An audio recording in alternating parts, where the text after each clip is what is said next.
नमस्कार दोस्तों, एक बार फिर से आपका स्वागत है साइंटिफिक सनातन में। तो दोस्तों, आज हम आपके लिए एक ऐसा विषय लेकर आए हैं जो एक बार फिर से हमारे ऋषि मुनियों की दूरदर्शी सोच व हमारे ग्रंथों को विज्ञान की कसौटी पर सच साबित करता है। तो आज हम बात करने जा रहे हैं वेजिटेरियंस की, यानी कि शाकाहार लोगों की। ऐसे लोग जो मांस व उसके अन्य उत्पादों को अपने खाने में शामिल नहीं करते। अब आपके माइंड में यह बात चल रही होगी कि इसमें क्या नई बात है। अपने आसपास के बहुत सारे लोग शाकाहारी होते ही हैं। हमारे गुरुजन हमें प्राचीन काल से ही शाकाहार की शिक्षा देते आए हैं। लेकिन दोस्तों, अगर मैं यह कहूँ कि हम आज भारत की बात नहीं करने जा रहे, ना ही यहाँ के शाकाहारी लोगों की बात करने जा रहे हैं, हम तो आज एक ऐसी कंट्री की बात कर रहे हैं जो भारत से कोसों मील दूर है और उनका प्रमुख धर्म भी हिंदू नहीं है, लेकिन फिर भी वहाँ शाकाहारी लोगों की संख्या लगातार व तेजी से बढ़ रही है। जी हाँ दोस्तों, हम बात कर रहे हैं जर्मनी की, जहाँ पिछले 15 सालों में ऐसे लोगों के प्रतिशत में बड़ी तेजी से वृद्धि हुई है जो अपने आप को वेजिटेरियन या वीगन कहलाते हैं। जबकि पिछले 15 सालों में जर्मनी की आबादी 8 करोड़ से 8.5 करोड़ के पास पहुँच गई है, लेकिन मांस खाने वालों की आबादी कम हो गई है,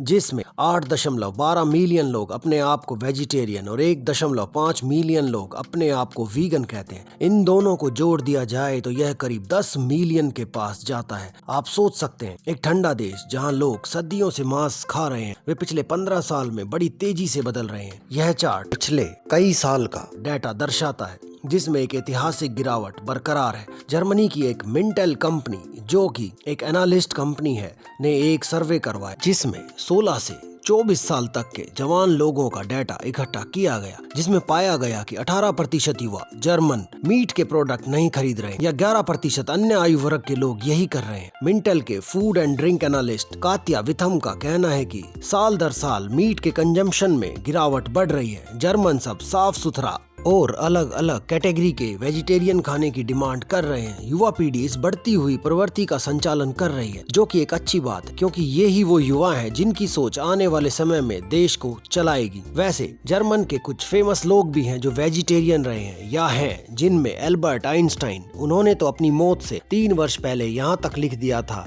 कि मैंने हमेशा से मांस खाया है, लेकिन एक पछतावे के साथ। ठीक 1 साल बाद उन्होंने लिखा कि अब मैं वेजिटेरियन हूँ और आदमी मांसाहार के लिए नहीं बना है। इसके बाद Albert Schweitzer, Martin Luther, Nina Hagen, Adolf Hitler, Arthur Schopenhauer, फेरिन उरुलोव, अलेक्जेंडर डार्गेज शामिल हैं।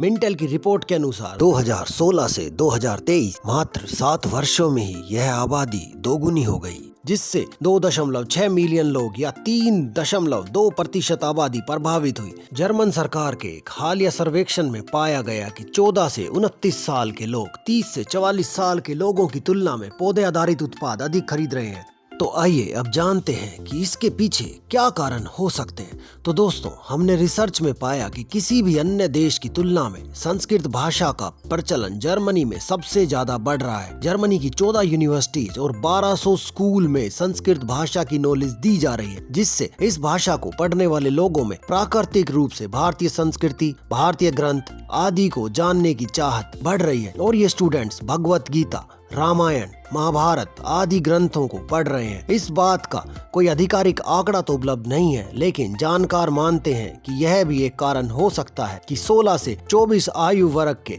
जिनमें शाकाहारियों की संख्या सबसे अधिक है, वे लोग कहीं न कहीं संस्कृत भाषा, हमारे धार्मिक ग्रंथ व भारतीय संस्कृति से जीवन यापन करने के लिए प्रभावित है। दूसरा कारण भी हमारे ऋषि मुनियों द्वारा जो बातें प्राचीन समय से की जा रही हैं, वही बातें अब जर्मन्स भी कर रहे हैं। जर्मन्स का कहना है कि वो पशु कल्याण, पर्यावरणीय स्थिरता और व्यक्तिगत स्वास्थ्य की चिंताओं के कारण शाकाहार की तरफ मुड़ रहे हैं। तो दोस्तों, देखा आपने कि जब हम इन बातों को करते थे या लोगों को बताते थे, तो ये लोग हमारा मजाक ये कहकर उड़ाते थे कि तुम पिछड़े हुए हो। लेकिन वो हम ही थे जिन्होंने पूरी दुनिया को संदेश दिया कि हर जीव में भगवान है, हर जीव को जीने का अधिकार है। अब सनातन ने जो कहा, पूरा विश्व उसको मान रहा है। धीरे धीरे ही सही, लेकिन बदलाव हमारे सामने है। तो दोस्तों, कैसा लगा आपको आज का ये वीडियो? कमेंट करके जरूर बताएं व चैनल को लाइक व सब्सक्राइब करें। धन्यवाद।